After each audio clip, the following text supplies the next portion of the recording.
सफल होगी तेरी आराधना। भगवान झूठ न बुलवाए माधव, हमने कभी अपने सपने में भी नहीं सोचा था कि वो तांत्रिक बाबा ऐसा कुछ कहेंगे। तुम हमारे बेटे के वंश हो, इस घर के उत्तराधिकारी हो। तुम्हारे बिना इस घर की कल्पना करना भी हमारे लिए पाप है। अपनी मेहनत से क्या कुछ नहीं बनाया तुमने, और इस तरह एक झटके में सब कुछ छिन जाएगा। इसे बर्दाश्त करना कितना मुश्किल होगा तुम्हारे लिए, इसका अनुमान भी नहीं लगा सकते हम। पैसे और प्रॉपर्टी का लालच तो मुझे कभी था ही नहीं। मेरे लिए बस हाथों की मैल और कुछ नहीं। अगर आज मैंने ये सब छोड़ भी दिया ना दादी, तो कल फिर कमा लूंगा। लेकिन हमारे जो रिश्ते हैं, जिन्हें इतना संभाल कर मैंने रखा है, उन्हें कैसे कमा पाऊंगा मैं? कैसे लौट पाएंगे मेरे पास? जैसे कैसे अपने नाम से अपने पिता का नाम हटा दूं मैं? आप मेरी दादी हैं, ये हक आपसे छीन लूं? ऐसे कैसे अपने छोटे भाई किशन और अपनी बड़ी बहन मेनका दीदी से रिश्ता नाता तोड़ दूं मैं?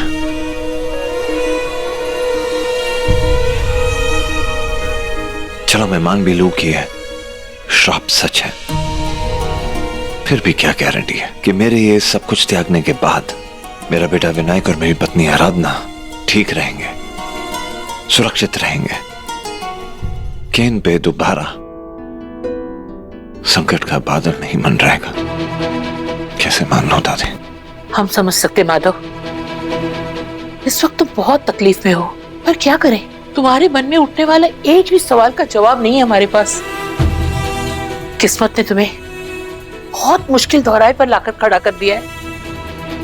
यहां से लिया हुआ हर कदम तुम्हें सिर्फ मुश्किलों के अंधेरे में ही ले जाएगा। पर बेटा, तुम्हें कदम तो आगे बढ़ाना ही होगा। तुम्हें कोई एक रास्ता तो चुनना ही पड़ेगा। हमारा यकीन मानो माधव, तुम जो भी फैसला लोगे ना, हम हमेशा ही उसमें तुम्हारा साथ देंगे। एक बात हमेशा याद रखना, चाहे कुछ भी हो जाए, तू हमेशा ही मेरा पोता रहेगा। चाहे नाम रहे या ना रहे।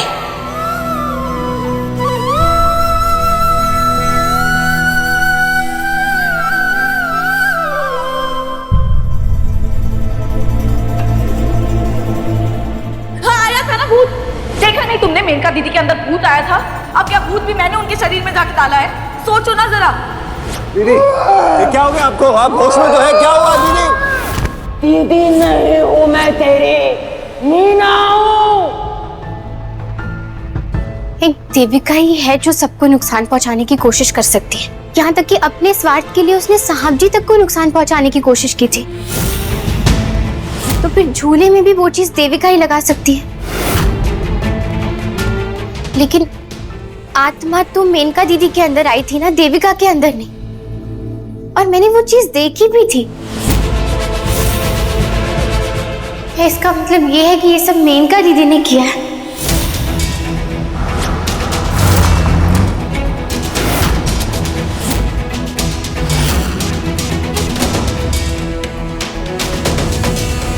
मेनका दीदी साहब जी से उनका सब कुछ क्यों छीनना चाहेंगी? लेकिन क्यों? मेनका दीदी तो साहब जी से सबसे ज्यादा प्यार करती हैं और साहब जी भी उनकी बहुत इज्जत करते हैं ना, फिर वो उनसे उनका सब कुछ क्यों छीनना चाहेंगी?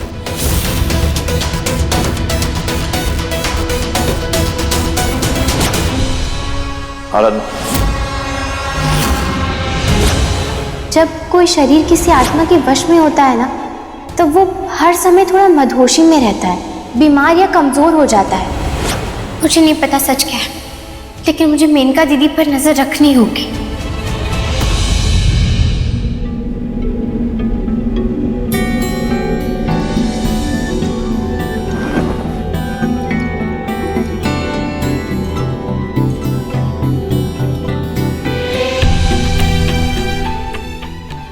नहीं जानता कि ये श्राप सच है या झूठ, लेकिन मेरी जिंदगी में मेरे दिल के करीब जो भी औरत आई, उसने सिर्फ दुख और तकलीफ ही झेली है।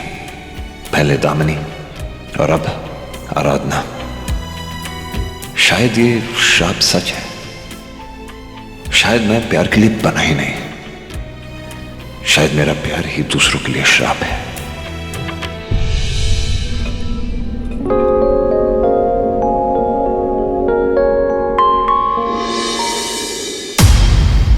तुम्हारा दिमाग खराब हो गया था क्या? हमें यहाँ बुलाने की क्या जरूरत पड़ी? ऐसी भी क्या बात है कि तुम सब्र नहीं कर सकती? आपने कहा था ना कि हम घर में बात नहीं कर सकते, कोई हमें साथ में नहीं देख सकता, इसलिए आपको यहाँ बुलाया। अगर किसी ने हमें यहाँ कुसुर पुसुर करते हुए सुन लिया तब तुम क्या करोगी? गोश, ठीक है, अब बताओ क्या बात है, बोलो तो सही। आराधना को मुझ पर शक हो गया है।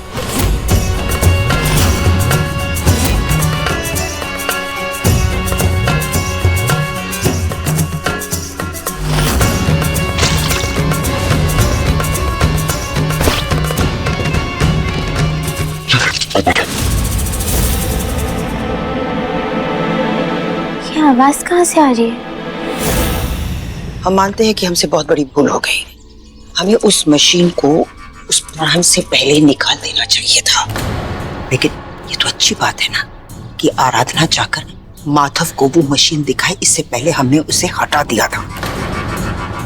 वरना वो माधव उस श्राप वाली बात पर कभी यकीन ही नहीं करता। और वैसे भी वो अभी भी उस श्राप वाली बात को मानने के लिए तैयार नहीं है।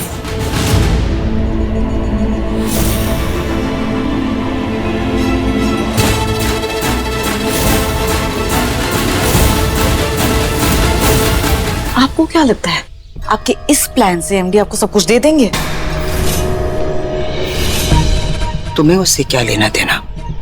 हमें माधव मिल रहा है ना, बस ले जाओ उसे अपने साथ अमेरिका।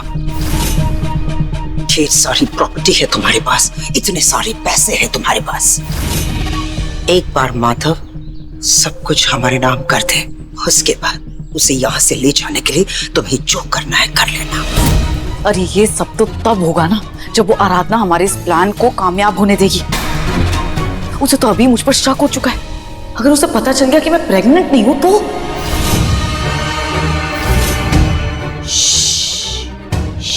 पागल हो गई हो तुम? हाँ? आज ये बात तेरी जबान पर आई है, लेकिन कल के बाद ये बात तेरी दिमाग में भी नहीं आनी चाहिए, समझे तुम? आराधना को तुम पे शक हुआ है ना, ठीक है, कोई प्रॉब्लम नहीं है। इससे हमारे प्लान में कोई फर्क नहीं पड़ेगा। वो तो कभी सोच भी नहीं सकती कि इन सब के पीछे हमारा हाथ है।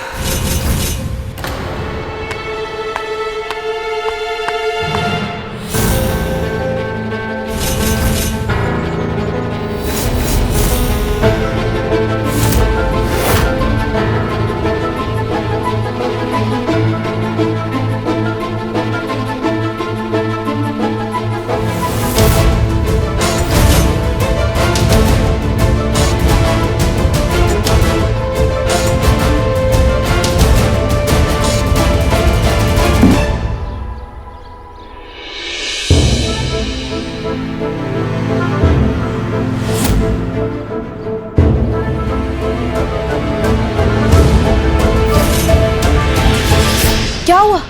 अब तुम्हें इस बात से भी प्रॉब्लम है कि मैं यहाँ खड़े रह के हवा खा रही हूँ? इसमें भी तुम्हें कोई मेरी साजिश नजर आ रही है क्या? मैं प्रेग्नेंट हूँ, हाँ? उल्टी आ रही थी, मुझे घबराहट फील हो रही थी, मैं सोचा बाहर आऊं, थोड़ी अच्छी सी हवा खा लूं, पर तुम्हें तो छोड़ो।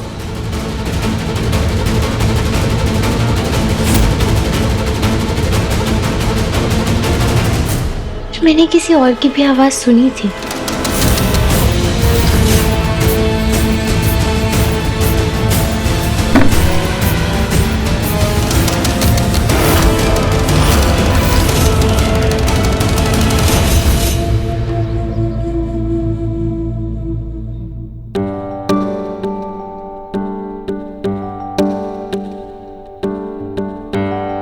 क्या हुआ? मुझे देख के ऐसे पीछे क्यों जा रही हो? और ये क्या है? वो मैं विनायक के कपड़े धोने के लिए जा रही हूँ। घर में बाकी सारे नौकर मर गए हैं क्या? क्या कहीं छुट्टी पे गए हैं? कैसी बातें कर रही हो? मुझे अपने बच्चे के लिए काम करना अच्छा लगता है, और वैसे भी अगर मैं दिन भर खाली बैठी रहूंगी तो बोर हो जाऊंगी ना। अरे तो मैं कौन सा कह रहा हूँ कि खाली बैठो, कुछ और कर सकती हो ना, यही करना जरूरी है। और इतनी भारी बाल्टी तुम पानी की लेकर जा रही हो, और वो भी सीढ़ियों पे लेके, छोड़ो विनायक के कपड़े। अगर आपको किसी ने ऐसे देख लिया बाल्टी पकड़ी हुई तो फिर? क्या मतलब? मेरा मतलब है कि अगर कोई नौकर देख लेंगे आपको ऐसे बाल्टी उठाते हुए तो खामखा शर्मिंदा हो जाएंगे, और अगर दादी देख लेंगी वो तो मुझे ही डांटेंगी ना कि मैं पति से ऐसे काम करवा रही हूँ, इसीलिए। पति,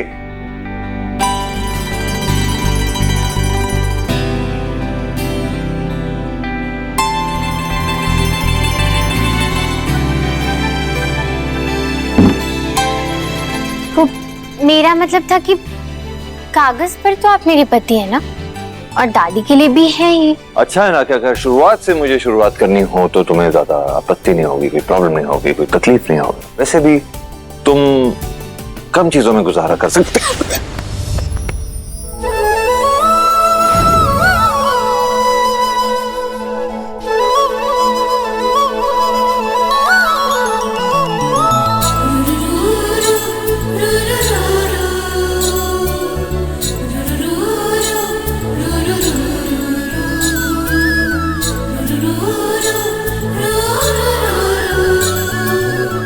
और वैसे भी तो तुम कम चीजों में गुजारा करना जानती हो, तो जिंदगी अच्छी तरह हम गुजार पाएंगे साथ में।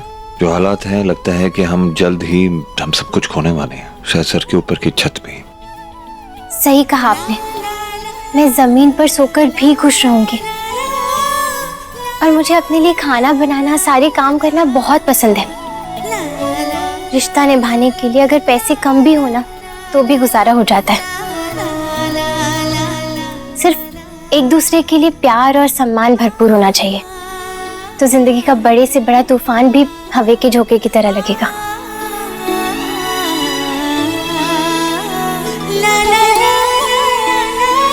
पर मेरे और विनायक पर आने वाले खतरे के डर से आप ऐसा कोई फैसला मत लेना साहब जी।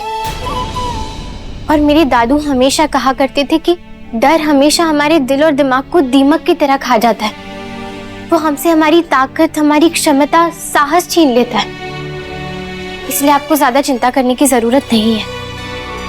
और वैसे भी हमने पिछले कुछ महीनों में इतने तूफानों का सामना किया है, तो हम इसे भी संभाल ही लेंगे ना।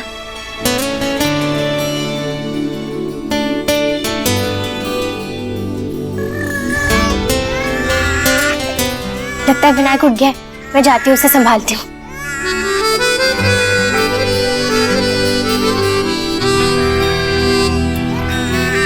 विनायक,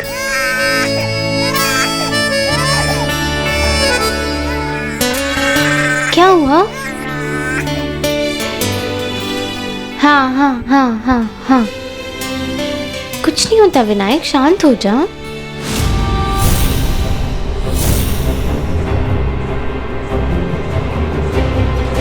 मैंने पहले ही कहा था ना, खतरा अभी टला नहीं है। इस खतरे को टालने के लिए आपको सब कुछ त्यागना ही होगा। क्या? ठीक है, तुम्हें परेशान होने की कोई जरूरत नहीं है, हम अभी आते हैं।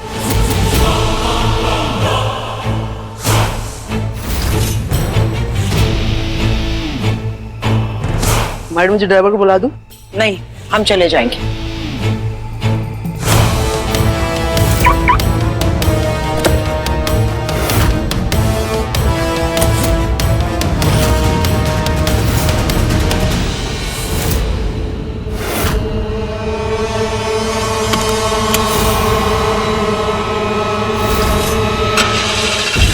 मेरा शक सही था। मेनका दीदी आज भी उस रात की तरह बिना किसी को कुछ बताए कहीं जा रही है, वो भी बिना ड्राइवर के।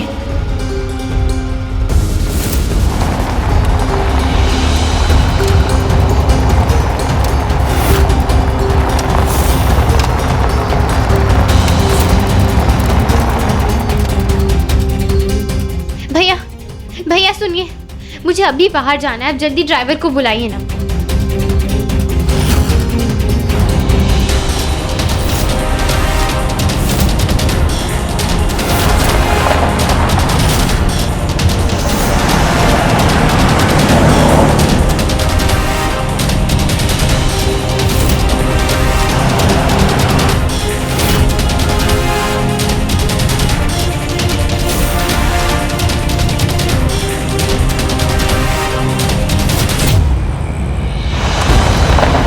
ये तो वही जगह, वही चौराहा है ना जहाँ मेनका दीदी उस दिन आई थी। और फिर अचानक कहीं तो चली गई थी। भैया थोड़ा पीछे ही रहना।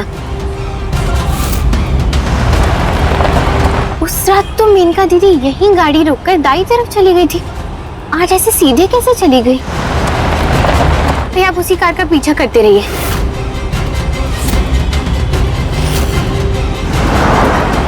ये जगह तो बहुत सुनसान है, यहाँ पर आगे कहाँ जा रही है दीदी?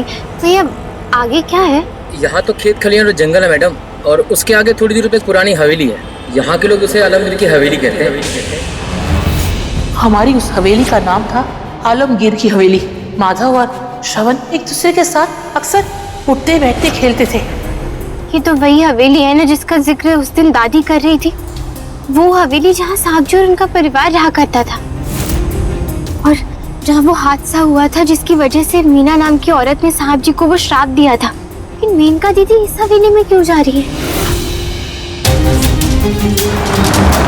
भैया जब हम वहाँ पहुँचेंगे ना तो अब थोड़ा पीछे ही गाड़ी रोक देना और मेरा इंतजार करना। मैं पैदल ही अकेले चली जाऊंगी।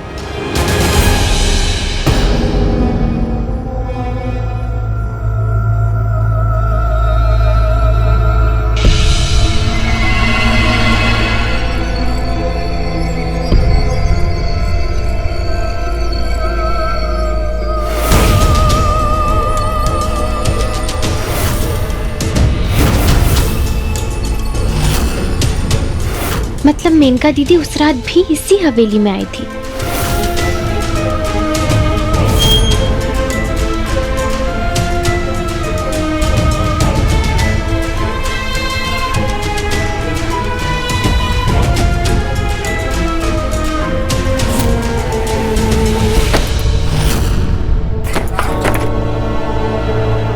ये दरवाजा तो खुल ही नहीं रहा है। क्या मेनका दीदी सच में अंदर ही है? मैं उन्हें पता नहीं लगने दे सकती कि मैं उनका पीछा कर रही हूँ। मुझे किसी और खिड़की या दरवाजे से अंदर जाना ही होगा।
ये हवेली तो बिल्कुल वीरान है।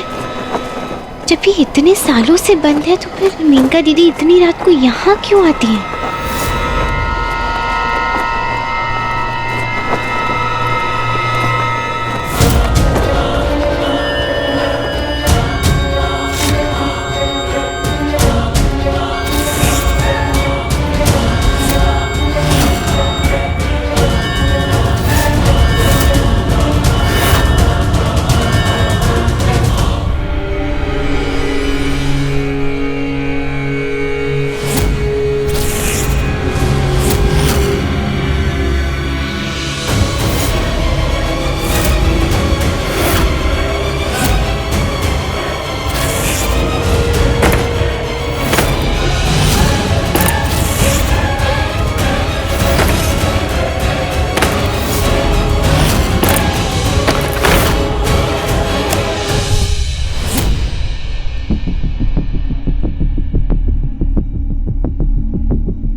ये तो कोई तहखाने का दरवाजा है, पर अंदर तो कुछ है ही नहीं यहाँ पर।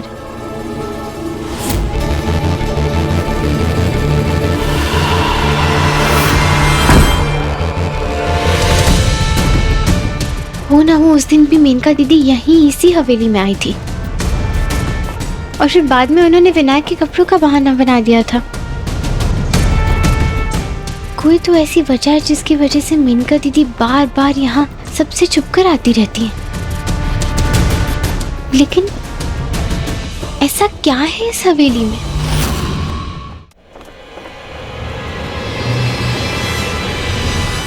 यही वो हवेली है।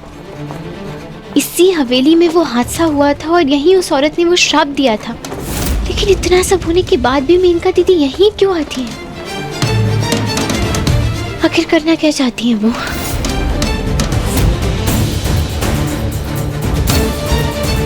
मुझे इस बात का पता लगाना होगा।